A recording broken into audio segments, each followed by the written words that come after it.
Now in this video, you can see that my camera is at an angle, so you can see how the nib works from the side. Now first of all, make sure that your nib is aligned to the slant. And then for the downstroke, you will press, and once you feel that the nib opens, you come down with the same pressure. And when you reach the baseline, you lift. Repeat.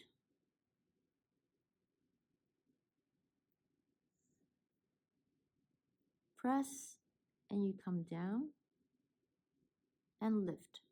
Now after 2 to 3 strokes, you can apply ink again.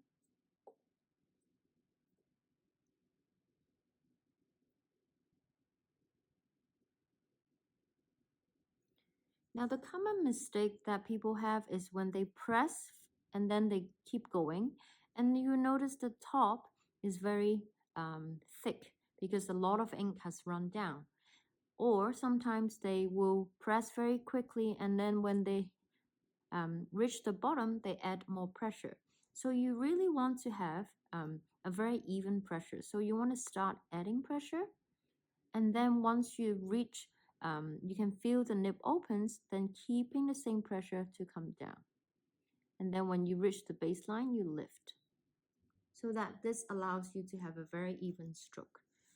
Now let's do the upstroke. The upstroke requires no pressure, so you want to again align the nib to the slant, this direction, okay? And you want to start really light and go up.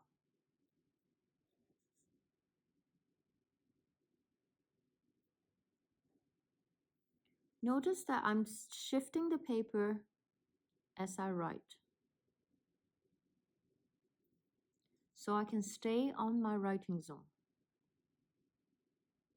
Now the common mistake is you may be accidentally adding pressure. You see that the nib will go into the paper, or sometimes the nib will just like splatter or create a lot of like wiggly lines. So this is incorrect, because this is when you added too much pressure. All you really want to do is to be as light as possible. Just normal breathing will help.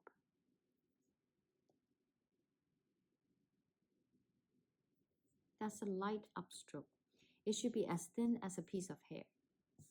Now moving on, the next one is your underturn.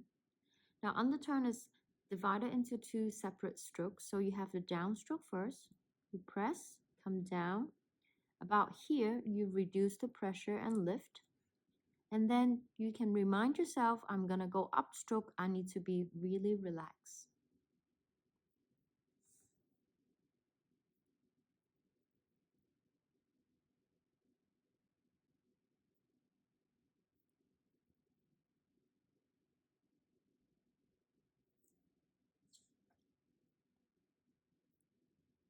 Reduce the pressure here, about the middle of this area, and you go up.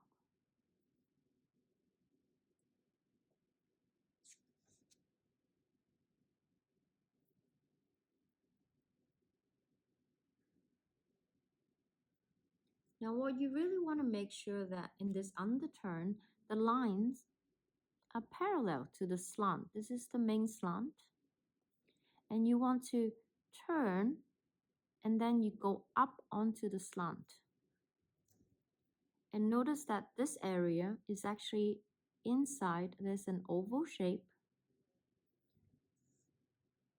And in one oval, basically it contains 2 circle shape. So this should have a circle shape here. Now do one more time. Come down, reduce pressure and lift, curve, and then go along the slant.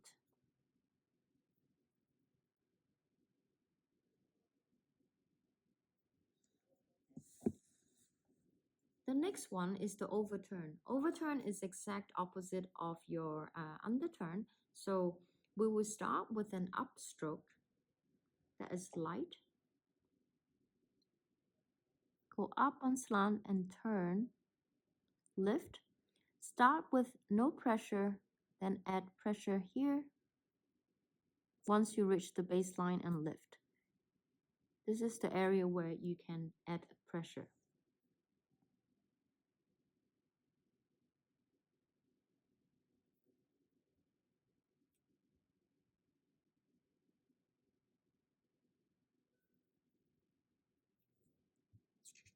Now similarly, you will notice that this is on the slant, and then you will curve to the right, and when you come down, this part is also parallel to the main slant. So this is your main slant. And you will notice that in an overturn, you will find there is an oval shape. And in an oval, basically it contains two circle shape. So make sure that this area is curved. And we'll do a few more.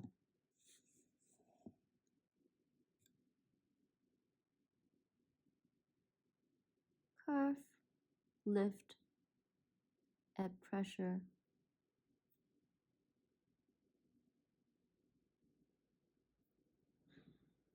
This is slightly pointy.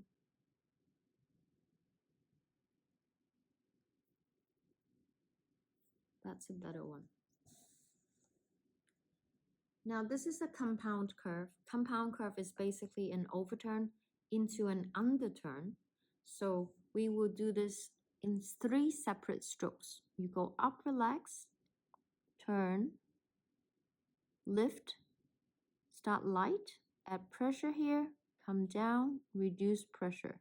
Now this is a lot of coordination because you need to add pressure right here and reduce the pressure right here.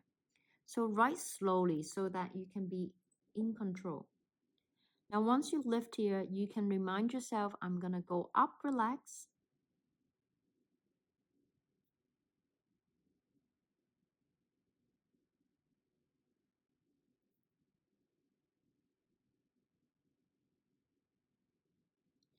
Now, by separating the strokes, you basically help yourself to create a writing rhythm. And this really helps, especially in the future when you start doing lower cases.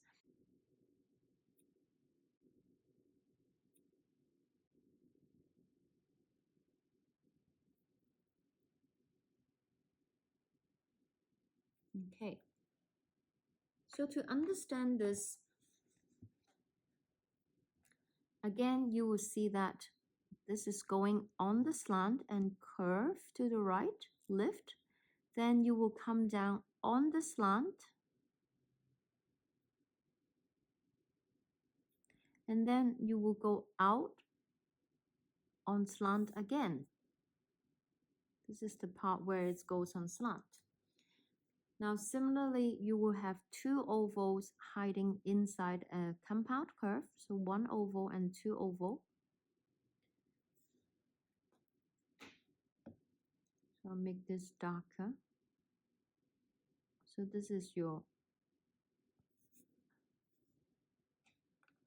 compound curve.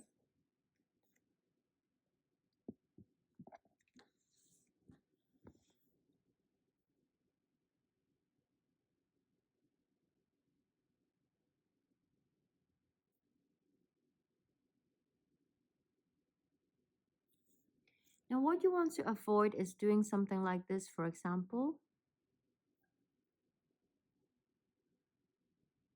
You will see that the nib is pointing at the wrong direction. So this is along the main slant, but this is off slant, and this is also going off slant.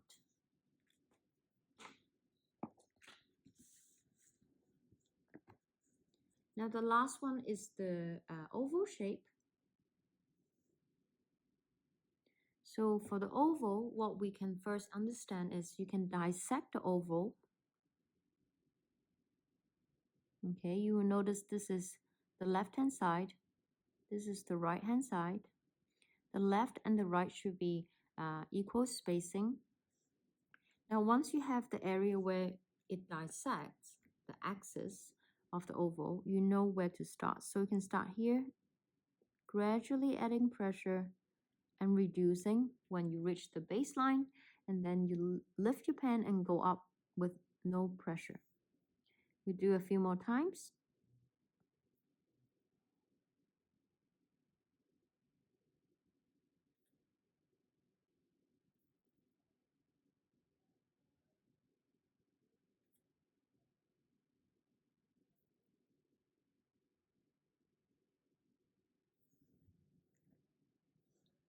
I hope you find this useful, and we'll see you in the next lesson.